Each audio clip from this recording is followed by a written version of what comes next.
Good day everyone and welcome back, and it's time for another When Day Breaks, and today we're picking up with the St. Elmo's fire timeline, Dr. Bright now in flesh form, and Dr. Cimmerian, who are both on their way to Yellowstone. If you haven't seen part 1, make sure you have, or you're going to get very confused. You can find the entire When Day Breaks playlist pinned below. Big up the patrons for making this video possible, a thank you to the council and administrators, and let's get started. Dr. Cimmerian was sweating through the multiple layers of clothing that covered his face and body. The threat of moonlight wasn't as serious as the sun, but it had caught more than a few of his co-workers unaware. The worst part of today, though, was the gurgling sound of the monster that was hiding in this office building's break room. He called out in a panic for his colleague over the din of the approaching mass of flesh. The lump of skin and blood knocked over chairs and desks as it flopped end over end in his direction. Cimmerian slowly moved up the stairwell while trying to activate the weapon in his hands.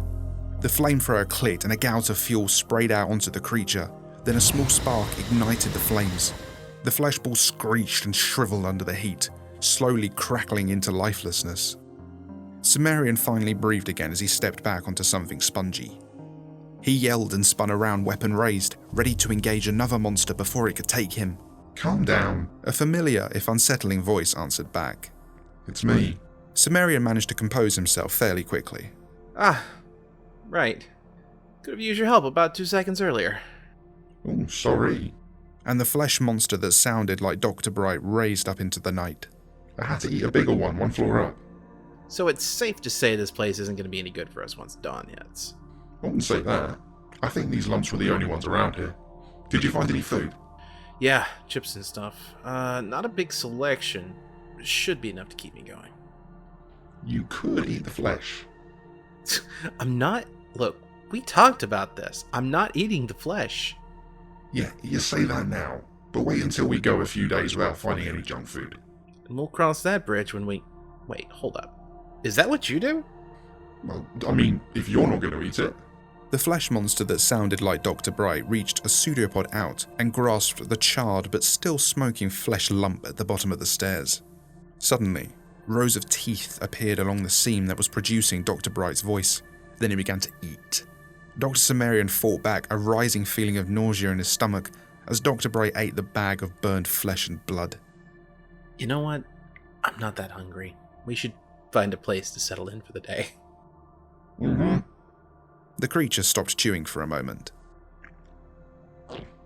I'll save the rest for later. Great! Dr. Cimmerian climbed the stairs slowly, behind the flowing mass of flesh. He missed the company of his former MTF teammates from Site-88. He didn't blame them. Even he was wary that the flesh creature could turn on him at any moment. He also half expected to wake up and discover that this was a fever dream caused by eating spoiled rations. He pinched himself again. No such luck. Dr. Bright kept part of himself next to Dr. Cimmerian as he slept. It wouldn't do if Cimmerian died before they got to Yellowstone and reset the planet, but he had to sleep, or else they'd never make it anyway. Not to mention the man was grumpy as sin if he didn't get at least 4 hours of rest. The temperature began to rise as the sun started to make its way overhead. The rest of his body was exploring the office building. This definitely used to be a Foundation front company. All the letterhead said Southern Crosscut Pines, which, if he was being honest with himself, was hilariously on the nose. How come every front company had the initials SCP? Though, seeing claw marks on the floor and pools of blood where people used to be, he realised that none of that really mattered much anymore. Anomalous, normal, none of that matters anymore to the people touched by the sun. A beam of sunshine made its way onto his skin from a hole in the ceiling. The rush of endorphins, at least it felt that way, came back. That sudden feeling of bliss, a togetherness that is unparalleled, unreserved beauty. His mind flashed back to the Foundation researcher in whose bed he transformed into something new and different. The confusion of those first few moments as she welcomed the sun's gifts, and he did not, could not do so. The hatred flashed into his mind too. There was something out there that wanted everything to be a part of it, and he wasn't able to give it what it wanted, and it hated him for that. The one being it couldn't control, the one thing it couldn't absorb, the deepness of loathing it could communicate through this brief connection was wider than anything he could imagine. That anger spanned the solar system and more.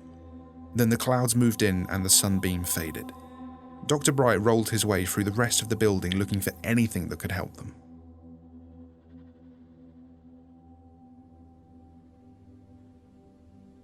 Hey, Dr. Bright nudged Cimmerian. Cimmerian jostled awake and knocked into the cubicle wall looking for his weapon. Dr. Bright had already removed it from his reach by the time he came to, so instead Cimmerian's hands went widely, grasping at nothing before he calmed down. What? Dr. Bright spoke through another pseudopod that was near Dr. Cimmerian's face. I found the exact coordinates. I think, anyway. Good. Oh, how far is it from here? A few hundred miles. I mean, fair enough. Let me just take a leak and eat something, and then we can get going.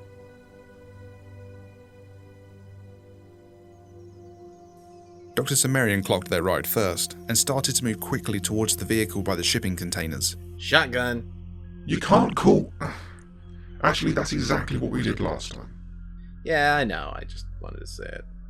The windows were blacked completely out, but Cimmerian was very careful to check for any flaws in the barrier before he settled into the passenger seat.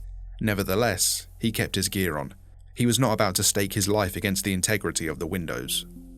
Bright slowly oozed his way into the driver's seat, and what of him wouldn't fit, he wrapped around the outside.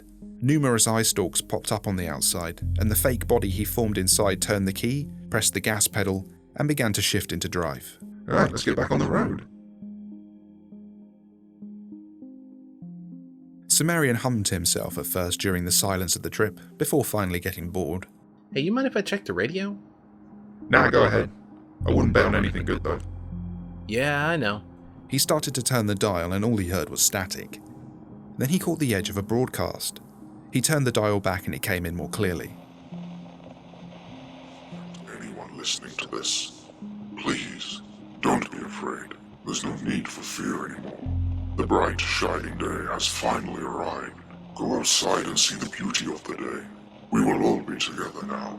Do not waste your time with fear and hiding. Heaven is here. Why would you shy away from it? Ah, I see you now, Melanie. Walk towards the light. Yes, join us. Dr. Bright's avatar reached a small fake hand out and turned off the radio. Okay, that was creepy. I mean, that's saying something coming from you. Maybe. You don't have any music on your phone? I do, but that was weird, right? Yeah, I just said it was creepy. Cimmerian shook his head. No. It called out someone by name. It probably found them at the same time it was broadcasting. How far and how fast can this thing communicate with itself? Dr. Bright's knot head dropped slightly. Instantly, as far as I know. You don't find that terrifying? I do. I'm trying not to think about it. Cimmerian nodded. Is that why you won't tell me what the transformation is like? You really want to know? It's completely losing yourself. I felt something reach into my mind, scoop out my soul, and take out all my pain. Was that it? They're all there, Sim. Every one of them. Billions of human souls bound together. I can still hear them if I let it in. But the necklace lets you block it out? Yeah. I guess it doesn't like to share. There was a long silence as they both let those words sink in. You want to try the radio again? Not really. Here, take my phone. Pick out one of my playlists. Haha, sweet. I hope you like Taylor Swift.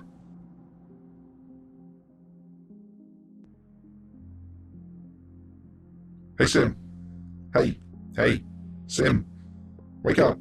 Dr. Bright's voice and hand roused Dr. Cimmerian from dreams of better times. I'm up. Stop poking me. We're only a few dozen miles from Yellowstone. It's almost sunrise, and the roads stop here. I think we're going to have to hoof it tonight. There, any shelters around here?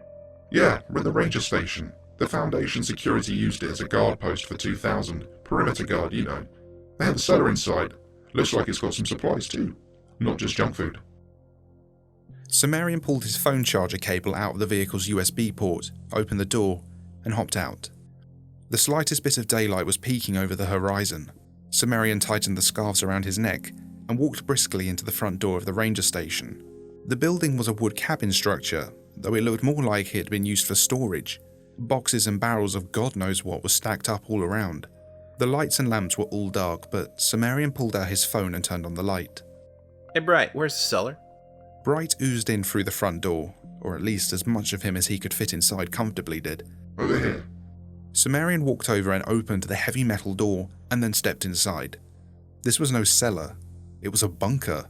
The walls of this bunker were reinforced concrete, as was the ceiling with several layers of lead beyond that. Must be where the guards were meant to go, if 2000 went boom boom. There were a few cots against the far wall, boxes piled high with rations, and a whole shelf full of board games. Yo, Jack, you know how to play Monopoly?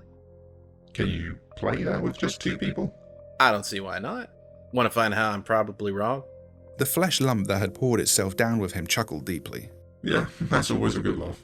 Sounds good to me. I'll set it. Wait. Cimmerian's voice dropped to a whisper as the sound of rushing air caught both of their attentions. Keep quiet and keep down. I'll close the door. Bright's avatar quickly retreated back up the stairs and slowly closed the door. The rest of Dr. Bright slowly oozed back outside. A vehicle was approaching fast. He tried to remain as inconspicuous as possible, but he had no idea how whoever was coming would react to their own vehicle outside. The sun was just barely cresting over the horizon when he heard it overhead. The sound wasn't a car. It was a plane. No, it was something else. It was a strange sensation. His number one priority was protecting the only human being within miles that could potentially reset the whole planet with the device hidden deep under Yellowstone. What he hadn't considered was the rest of the world was continuing on. And hell, maybe they had plans of their own. He quickly opened the door to the cellar and shoved as much of himself into the room as would be comfortable. He made sure that it included the necklace, just in case. Cimmerian barely had time to react before the sound overhead became a deafening roar. Bright slammed the bunker door shut quickly, cutting a large part of himself off entirely.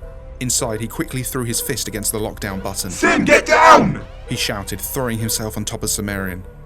Then a few dozen miles away from them, just above SCP-001's location, a blinding light and searing heat turned the other half of Dr. Bright into ash as the nuclear missile detonated in a blast that briefly outshone the sun.